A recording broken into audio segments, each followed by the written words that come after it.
30મી April સુધી આપણે form ભરવાનો સમય આપ્યો છે, એટલે એટલા સમય આપવો જરૂરી હતો. 30મી એપ્રિલે આપણે જો ફોર્મ ભરવાનું પૂરું થાય તો એનો ડેટા પ્રોસેસિંગને એ બધું કરીએ તો અને એના માટેના ગ્રાઉન્ડ તૈયાર કરવા પડે, એમને તાલીમ આપવી પડે, કોલ લેટર ઇસ્યુ કરવા પડે 10 દિવસ પહેલાં.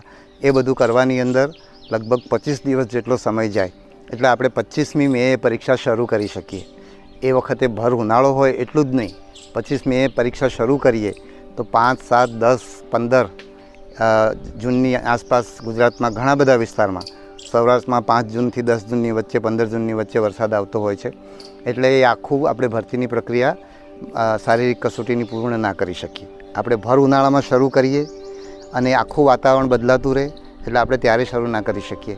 ચોમાસું આપણું 15 સપ્ટેમ્બરની આજુબાજુ પૂરું થતું હોય છે, એટલે એના પછી આપણે શરૂ કરી શકીએ.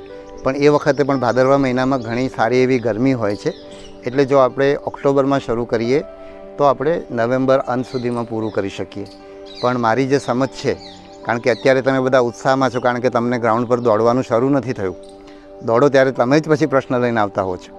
ગયા વખતે આપણે જ્યારે લોકરક્ષકની ભરતી કરી ત્યારે આપણે એવું રાખ્યું હતું કે સવારે 7 વાગે આપણે ટેસ્ટ શરૂ કરીશું, જેથી કરીને અજવાળામાં વિડીયો બરાબર આવે અને કોઈ પ્રશ્ન, કોઈને કોઈ રજૂઆત હોય તો એ ચેક કરીને આપણે ઉમેદવારને બતાવી શકીએ, અમે પણ એની એક્ઝામિન કરી શકીએ.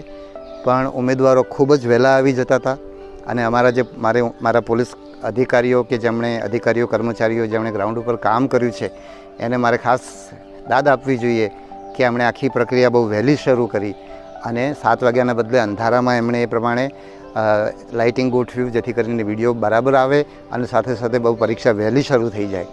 અને મોટાભાગના કેન્દ્રો પર 8:30 વાગ્યાની આજુબાજુ પરીક્ષા પૂરી થતી હતી, છતાં પણ ઉમેદવારોની અમારી પાસે રજૂઆત આવતી હતી કે અમને મોડું દોડવું પડ્યું, અમને તડકો થઈ ગયો.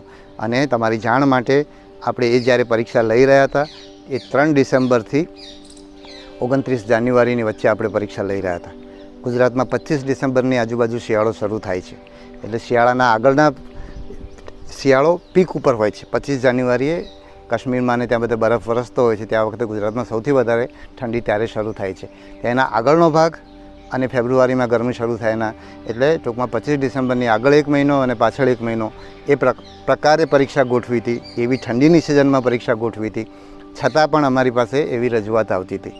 એટલે મે મહિનામાં શરૂ કરીએ કે ઓક્ટોબરની ગરમીમાં શરૂ કરીએ. બીજો એક પ્રશ્ન એવો રહેતો હોય છે કે ગઈ વખતે આપણે જ્યારે પરીક્ષા લીધી ત્યારે લગભગ 3-4 એવી ઘટનાઓ બનેલી.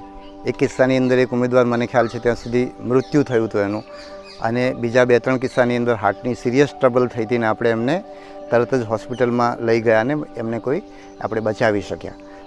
હવે એ ઉમેદવારો પૂરતી તૈયારી કર્યા વિના આવ્યા હતા એવો મને ખ્યાલ છે. ખાસ એક કિસ્સામાં તો મને બરાબર યાદ છે કે એણે આ પહેલાં ક્યારેય દોડ્યા જ નહોતા અને એકસાથે ગ્રાઉન્ડ પર સીધા દોડવા આવી ગયા ને એને હાર્ટની કોઈ મુશ્કેલી હશે ને એના કારણે પ્રશ્ન થયો. પણ આવું જો ગરમીના સમયમાં આપણે કરવા જઈએ તો આ મુશ્કેલીઓ વધી શકે અને કોઈનો જીવ ના જાય એની આપણે કાળજી રાખવી પડે.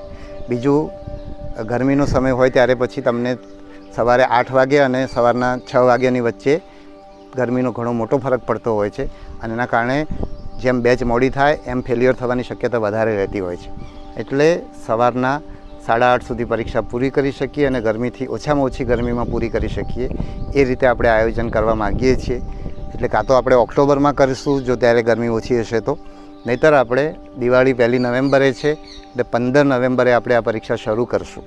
અને આપણે કેટલી અરજી આવે છે એના આધારે આપણને ખબર પડશે કે કેટલો સમય આપણે આ પરીક્ષા લેવામાં થશે.